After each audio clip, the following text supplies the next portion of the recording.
Class 12 unit 1 semester 3 মহিষঞ্চরণ তত্ত্ব। তা গত দিন বলেছিলাম রণজিৎ গৌরাঙ্গের যে প্রশ্ন অনুসারে মানে অনুশীলনীটাতে সেটা 57 পর্যন্ত বলেছিলাম, আজকে 58 থেকে বলবো।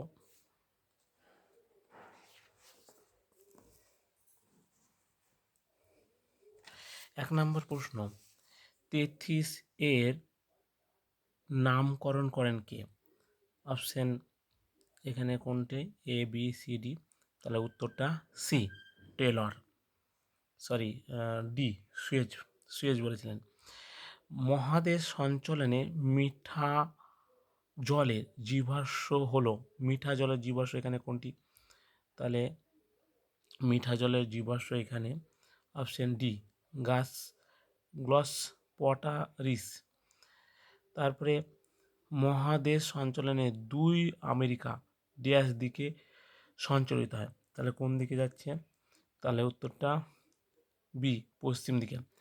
ড্যাশ মহাদেশটি দক্ষিণে সঞ্চালিত হয়ে আবদ্ধ হয়ে পড়ে, তাহলে এখানে কোনটি হবে?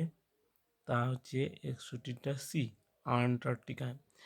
লরেশিয়া ভূমি ড্যাশ নামে পরিচিত, তাহলে এখানে কোনটা ড্যাশ নামে পরিচিত? ডি, অঙ্গারল্যান্ড। কসমস গ্রন্থ যেটি প্রাকৃতিক ভূগোলের প্রাচীন দলিত হিসাবে উল্লেখ করা হয়, সেই গ্রন্থের রচয়িতা হলেন কে?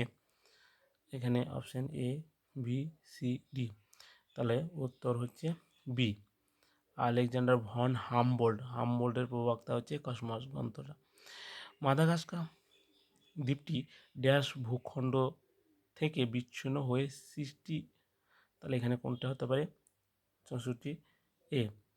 তা আফ্রিকা প্যানজিয়া ভেঙে দক্ষিণ পূর্ব দিকে গমন করেন ড্যাশ মহাদেশ, তাহলে এখানে অপশন হচ্ছে সি, আন্টার্কটিকা।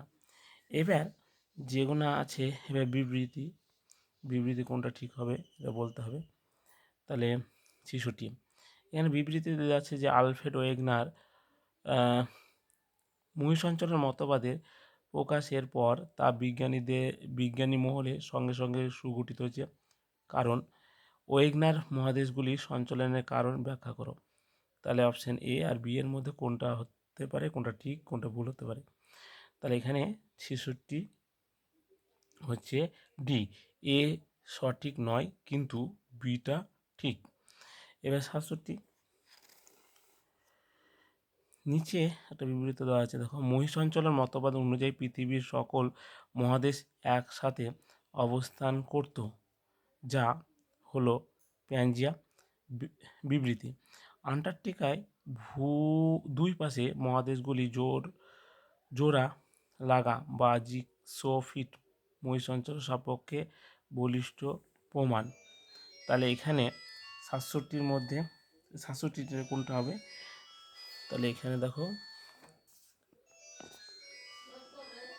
বি উত্তর হবে, তা হচ্ছে বি, এ বি উভয় ঠিক এবং বি সঠিকভাবে এর ব্যাখ্যা করতে পারেনি আজ এটুকুর মধ্যে।